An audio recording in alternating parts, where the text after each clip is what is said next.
which is why Israel has turned to a country filled with people who hate Muslim populations as much as Zionists do: India.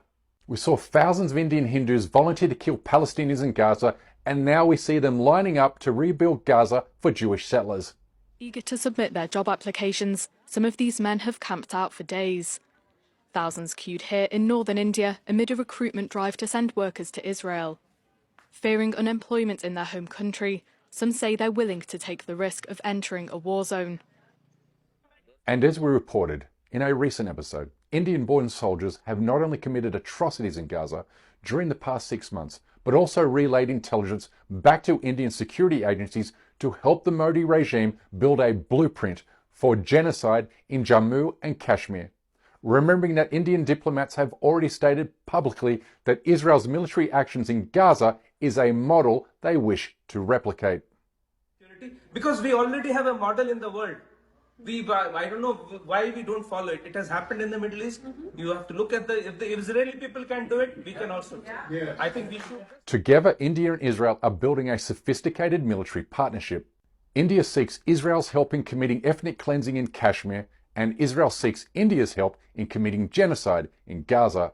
It's the world's most depraved quid pro quo. In February, the Israeli military procured 900 Indian-made drones a move activists and defense analysts say will further implicate India in Israeli war crimes. But these two rogue states share more than military hardware and personnel. They also study and replicate each other's repressive tactics.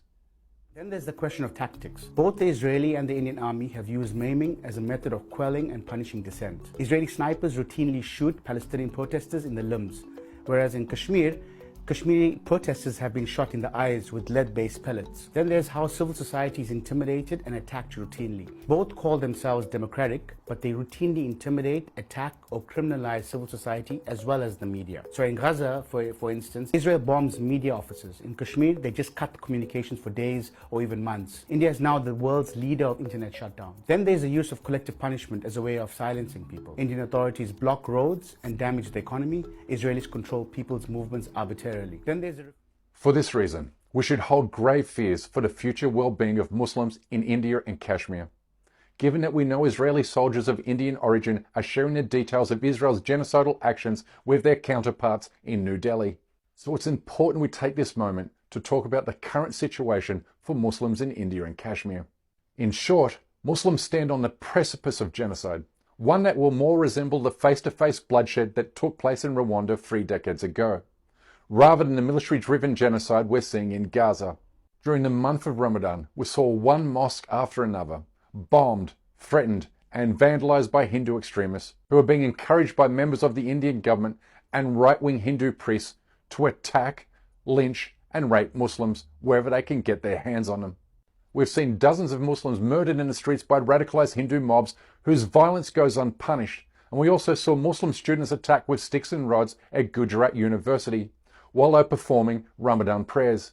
The Hindutva virus has infected every level of Indian society, including Hindu children who refuse to eat chocolate gifted to them by their Muslim classmates. And at the government level, Islamic schools and madrasas are being banned and shut down, as Muslim university students are forced to remove their hijab during exams. And to make matters even worse, Modi and his Hindu Nationalist Party are headed for a landslide victory in the coming general election, which will give the Butcher of Gujarat another 5-year term to fulfill his goal of subjugating or expelling the country's 200 million Muslims.